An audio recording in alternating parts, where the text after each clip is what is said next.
Hola con todos, espero se encuentren bien. En esta oportunidad voy a resolver algunos ejercicios tipo exámenes de admisión de física para la Universidad San Marcos. Sin nada más que decir, empezamos. Supongamos que sobre una superficie horizontal, que puede ser un suelo, un piso, tenemos un bloque inicialmente en una posición sub cero y de repente este bloque avanza y llega a una posición final, ¿no? Inicialmente tiene una rapidez inicial v sub 0 y al momento de llegar a la posición final va a tener una rapidez final, ¿no? Puede que empiece de reposo, o sea, este sería 0, o que se detenga aquí, o sea, rapidez final 0, ¿verdad? Ahora también supongamos que, o bueno, el bloque tenga una masa, ¿ya?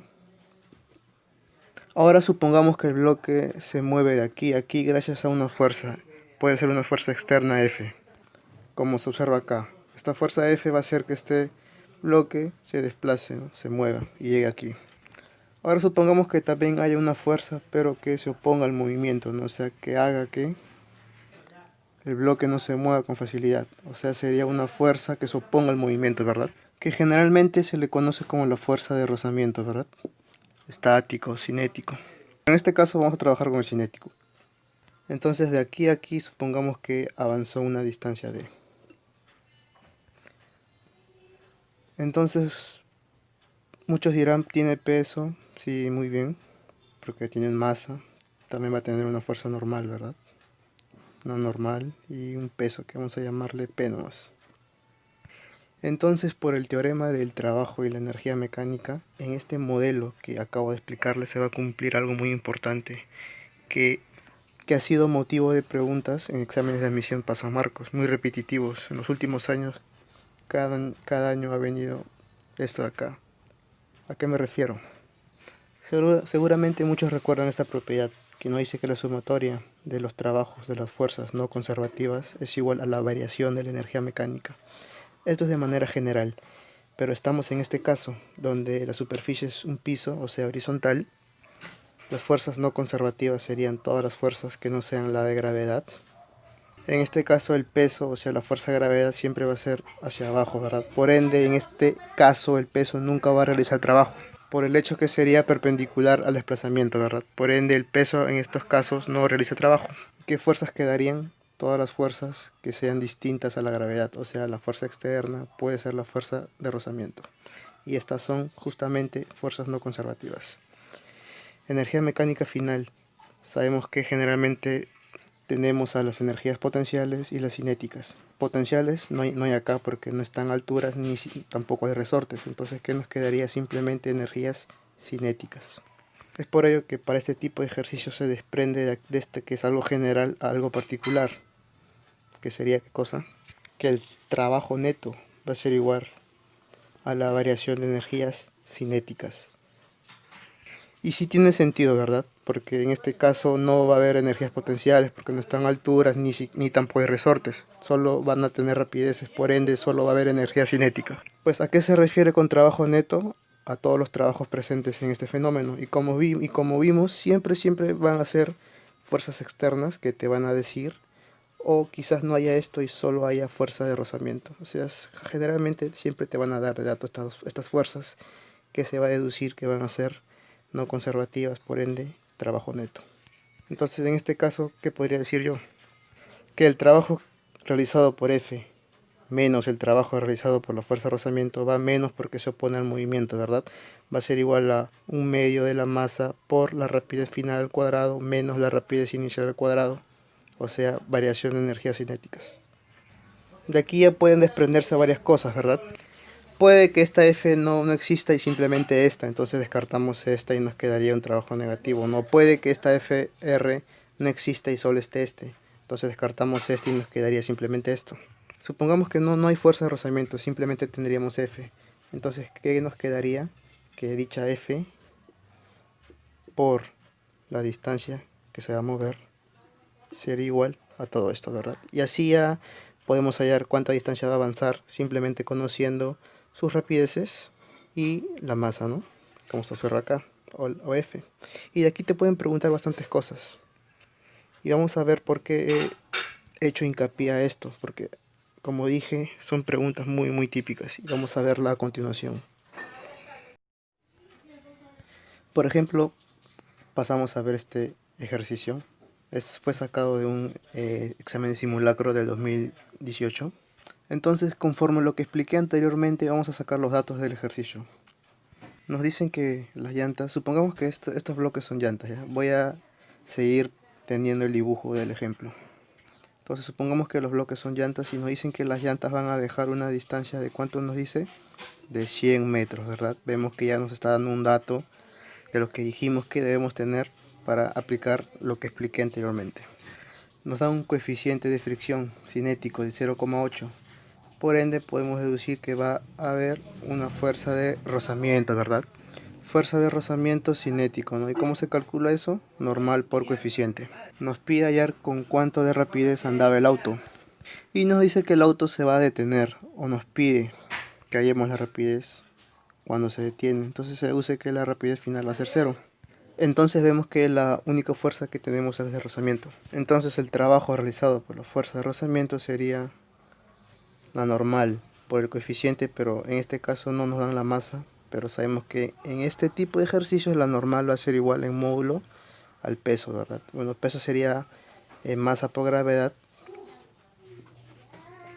por su coeficiente que nos dicen 0,8, voy a poner 8 sobre 10 por la distancia que le va a tomar, ¿no? Que el ejercicio nos dice que va a ser de 100.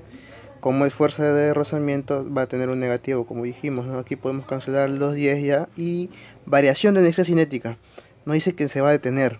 Por ende, la final va a ser 0, ¿no? Dijimos que es final menos inicial. Un medio de la masa por justamente lo que nos pide el cuadrado. Aquí podemos ver que al hacerse 0 esto desaparece. Cancelamos los negativos. Acá tenemos masa, acá tenemos masa. Respuesta: 40 metros sobre segundo, ¿no? Entonces, pues, vamos a resumir ese texto que nos presentó el examen, porque esta pregunta es del examen de admisión del 2018. 1. Entonces nos dice que Braulio va a caminar una cierta distancia de hasta que se resbala, nos dice, gracias a un plátano, una cáscara de plátano. Nos dice que inicialmente tiene una rapidez de 2 y al momento de resbalar se detiene, por ende su rapidez final sería 0, ¿no? Nos da la masa de Braulio 75 y nos pide cuánto va a avanzar. Y nos dan la fuerza de rozamiento, que es de 37,5. Entonces, si es que analizamos la gráfica, se parece mucho a lo que estamos viendo, ¿no? Entonces planteamos trabajo neto. ¿Cuál es el único trabajo que se observa en la imagen que nos dice? Pues el trabajo realizado por la fuerza de rozamiento, ¿no? Sería eso, pero con rozamiento sería negativo, ¿verdad? Por la distancia que va a avanzar, que justamente es lo que nos pide. No va a haber energía cinética final porque se detiene, por ende simplemente sería la final menos la inicial. Entonces, negativo con negativo se van y justamente lo único que nos queda es lo que nos pide, que es la distancia, ¿no? Que es 4 metros, ¿no? Y entonces, como vemos, simplemente si tenemos estos datos acá, rápidamente aplicamos esto, ¿no? Porque hay algunos que hayan la aceleración y todo eso, pero como vemos no es necesario, ¿no? Simplemente es cuestión de interpretar bien los datos que nos dan y aplicar esto. Entonces pasamos a este ejercicio que vino en el mismo examen, en el mismo área del ejercicio que vimos hace un momento. Como vimos en un mismo examen, vino dos preguntas que se va a aplicar lo mismo. Este vino en el área C del 2018-1. Nos dice que tenemos a Julia, que busca a su hermana en un punto inicial, que es su casa, dice que va a tener una energía cinética de 100 joules, y en un punto final, que sería el parque, va a tener una rapidez de 3 metros sobre segundo. Nos pide hallar cuál es el trabajo total que hizo Julia, o sea, el trabajo neto. No sabemos si es que hay fuerza de rozamiento ni una fuerza o externa, simplemente nos pide de frente el trabajo. Entonces no sabemos qué fuerzas hay, pero sí podemos saber cuánto es el trabajo neto, ¿no? ¿Y cómo dijimos que se calcula eso? Variación de energías cinéticas. Nos dan el peso de Julia, 500 newton, su masa sería 50 kilogramos. Entonces el trabajo neto simplemente es energía cinética final, un medio de la masa por su rapidez final, ¿no? 3 por 3, 9. Menos energía cinética inicial, que ya nos dan de frente el dato en el ejercicio, que es de 100. Así podemos ver que el trabajo que va a realizar Julia va a ser 125 joules, que sería la respuesta, ¿no? Un ejercicio muy directo. Esta sería la respuesta. Entonces pasamos a este ejercicio que no tiene nada que ver con lo que hemos estado haciendo, pero hay algo muy importante que quiero que se den cuenta. Como sabemos, nos dicen que el bloque de 40 kilogramos se va a mover gracias a una fuerza F de empuje. Y nos dicen que tiene un coeficiente de rozamiento, por ende va a tener una fuerza de rozamiento cinético, ¿verdad? Entonces, ya también nos dicen que la rapidez va a ser constante, la rapidez de movimiento del bloque. Y esa palabra es clave. Sabemos que por la segunda ley de Newton, recordando dinámica, ¿qué nos decía esta ley? Que la sumatoria de todas las fuerzas o fuerza resultante es igual a masa por aceleración. Pero rapidez constante nos recuerda a MRU, y en MRU la aceleración era cero, ¿verdad? Entonces, si aquí la aceleración es cero, ¿qué cosa nos quedaría? Que la sumatoria de todas las fuerzas es igual a cero. Fuerzas a favor del movimiento, que es F, menos fuerza de rozamiento, va a ser igual a cero, ¿no? Y aquí es donde se cumple que la fuerza F en módulo va a ser igual a la fuerza de rozamiento. Entonces el trabajo de la fuerza F que nos pide calcular, basta que sepamos cuál es la fuerza de rozamiento, ¿no? Porque de la fuerza de rozamiento sí tenemos su valor, o sea, su dato, que es como tenemos ahí, fuerza de rozamiento por distancia. Fuerza de rozamiento es igual al peso, o sea, la normal, por el coeficiente y por la distancia, ¿no? Como simplemente nos pide el trabajo, entonces rápidamente de aquí obtenemos el trabajo de la fuerza F, que es igual a 400 joules, ¿verdad? Entonces aquí es muy importante que sepamos hacer cuando nos digan rapidez constante. O sea, se cumple el equilibrio. Fuerzas de un sentido es igual a fuerzas hacia el otro sentido. Entonces pasamos a este capítulo que pertenece a hidrostática, este ejercicio de admisión. Nos dicen que a cierto punto, que le he puesto como A, ¿cuál es la presión total en el punto A? Entonces, para este tipo de ejercicios rápidamente lo que nosotros debemos recordar es que la presión total, o también llamada absoluta, a cierta profundidad va a ser igual a dos presiones, a la suma de dos presiones. La constante, que es la atmosférica, que siempre va a ser de dato, más la presión hidrostática. La hidrostática depende a una cierta altura, ¿verdad? Entonces, en el punto A la presión total es debido a la atmósfera y al agua que se encuentra a una profundidad. En este caso, la atmosférica nos dan como 101,3 kilopascal. Y como calculamos la hidrostática es la altura a la que se encuentra el punto por la gravedad por la densidad de líquido.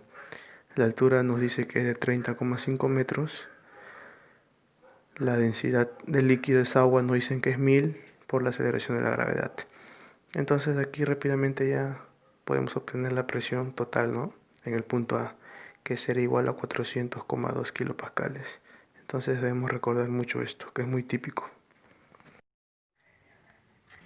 Otro tipo de pregunta muy frecuente a lo que corresponde a hidrostática es las famosas prensas hidráulicas, ¿no?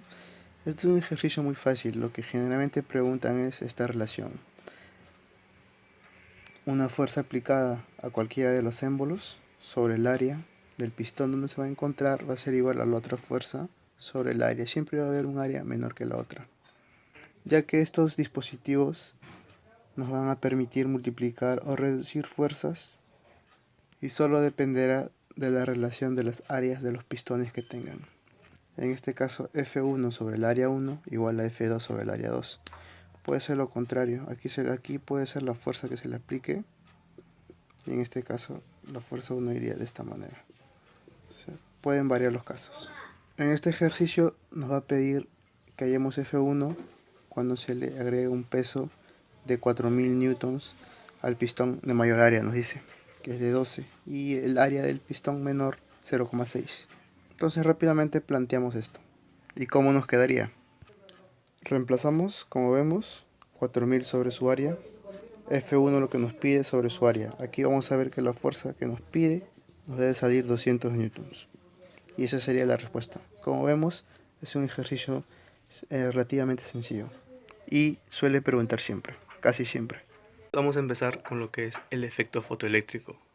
Sabemos que de manera general el efecto fotoeléctrico consiste o es un fenómeno que va a emitir o consiste en la emisión de electrones o el arranque de electrones de una placa metálica con ayuda de una fuente, que en este caso es la luz.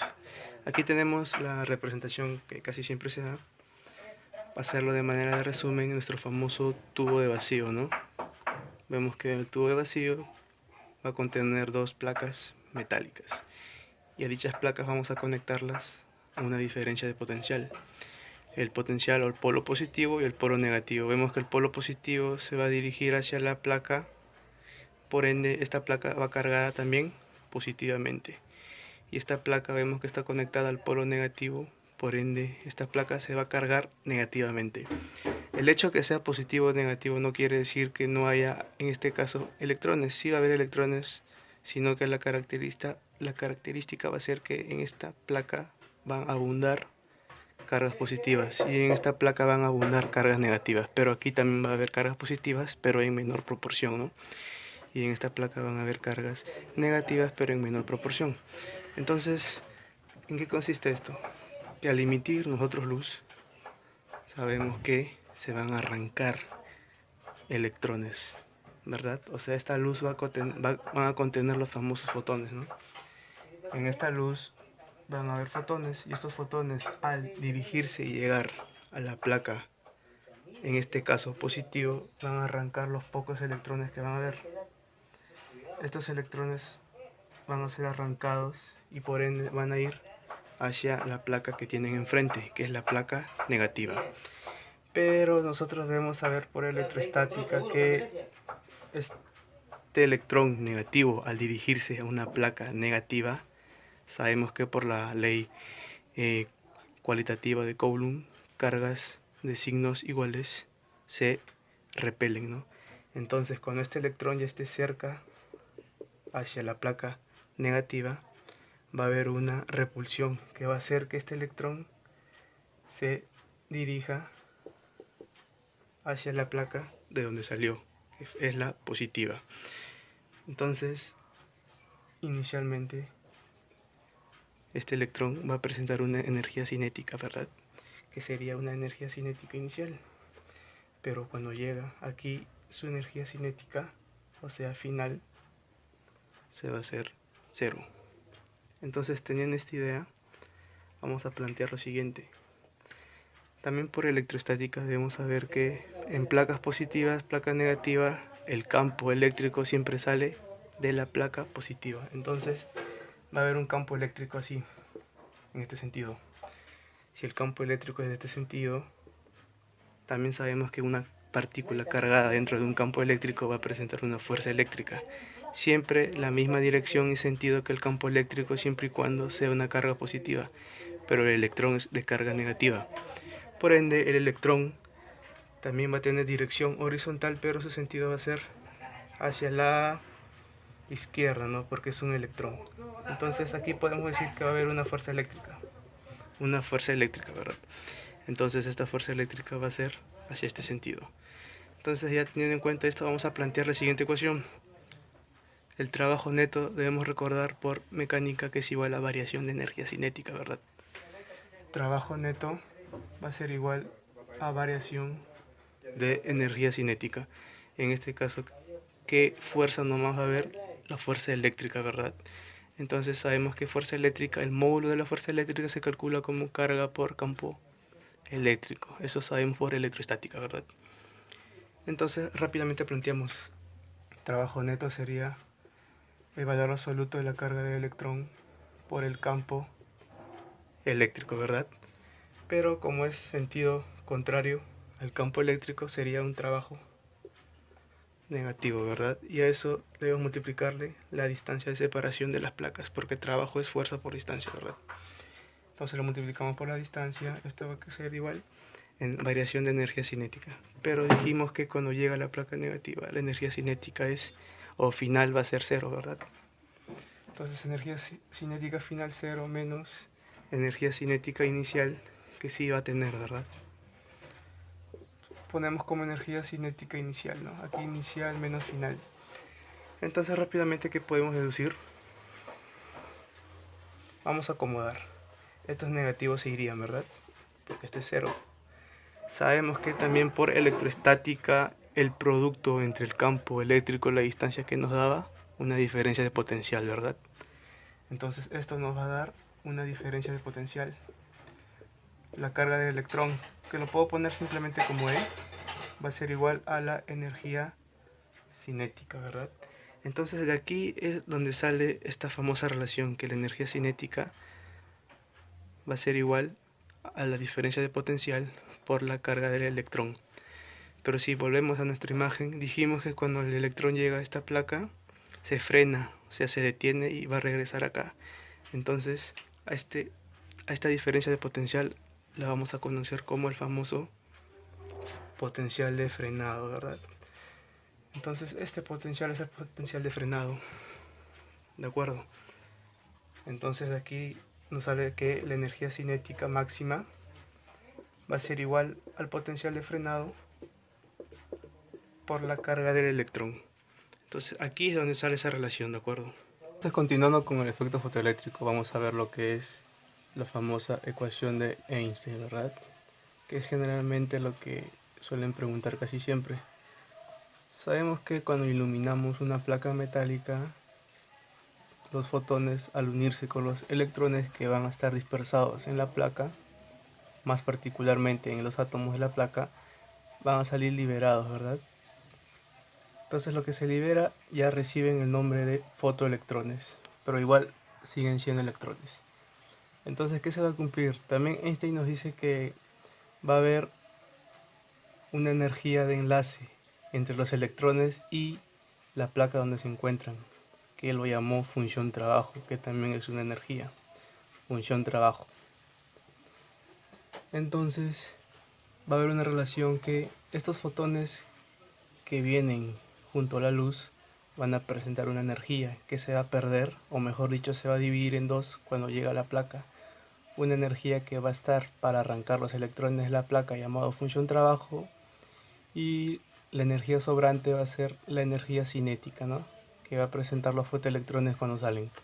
Por ende, se dice que la energía del fotón es igual a la función trabajo más la energía cinética máxima, ¿no? Entonces se sabe que la energía del fotón se puede calcular como la constante de Planck por la velocidad de la luz. Entonces esto sería igual, la constante de Planck por una frecuencia de radiación. Esto va a ser igual también a la constante de Planck a otra frecuencia, más la energía cinética. Es aquí donde entra algo muy importante. A esta frecuencia vamos a llamarle la frecuencia de incidencia. Y a esta frecuencia vamos a llamarle, a la frecuencia de la función trabajo, vamos a llamarle frecuencia umbral o frecuencia mínima. Y siempre se debe cumplir que la frecuencia de incidencia debe ser mayor o a lo mucho igual que la frecuencia mínima de umbral. Entonces debemos recordar esto, pero sabemos que también frecuencia, o en todo caso la energía del fotón, puede ser calculado como la constante de Planck por la velocidad de luz sobre una longitud de onda. Análogamente vamos a hacer lo mismo para acá. Pero en este caso, si aquí teníamos una frecuencia de incidencia y una frecuencia umbral, cuando lo expresemos de esta manera también vamos a tener una longitud de onda de incidencia y una longitud de onda umbral o mínima. Y aquí se debe cumplir lo contrario a lo que sucedía con las frecuencias. Aquí se debe cumplir siempre que la longitud de onda umbral o mínima debe ser mayor o igual a la longitud de onda de de incidencia. Entonces, solo cuando estos dos se cumplan es donde va a existir efecto fotoeléctrico, ¿de acuerdo? Si es que esto de acá no se cumple, no va a existir efecto fotoeléctrico, y esto ha sido motivo de muchas preguntas en examen de admisión. ¿Qué pasa si es que esto y esto son iguales? Si es que la frecuencia de incidencia es igual a la frecuencia mínima, entonces no va a existir energía cinética. La energía cinética va a ser cero, ¿de acuerdo? Igualmente, si es que la longitud de onda de incidencia es menor o igual a la longitud de onda mínima o umbral, tampoco va a existir energía cinética. Y es ahí cuando la energía del fotón va a ser igual a la función trabajo. También debemos recordar que la función trabajo va a depender siempre del metal. Por ende, la función trabajo siempre va a ser un valor constante dependiendo del metal. Entonces creo que esto de acá es más que suficiente para lo que pregunta siempre San Marcos. Como mencioné, generalmente San Marcos se enfoca más acá. Lo de acá ya es una pequeña explicación, ¿no? que quise agregar extra. Entonces la energía cinética de aquí también se va a hacer igual a esta que hayamos. Potencial de frenado por la carga del electrón, ¿de acuerdo? Entonces estas dos se unen, ¿no? Y nos sale una general. Entonces vamos a pasar a resolver ahora sí ejercicios. Entonces rápidamente pasamos a este ejercicio. Como se observa ahí, nos dan dos longitudes de onda, ¿verdad? Nosotros sabemos que siempre va a haber una umbral o máxima y una longitud de onda de incidencia. Entonces, para resolver este tipo de ejercicios, lo primero que tenemos que hacer es plantear la ecuación de Einstein, ¿verdad? Lo que ya vimos. Que sería la ecuación del fotón, la energía del fotón igual a la función trabajo más la energía cinética máxima, ¿verdad?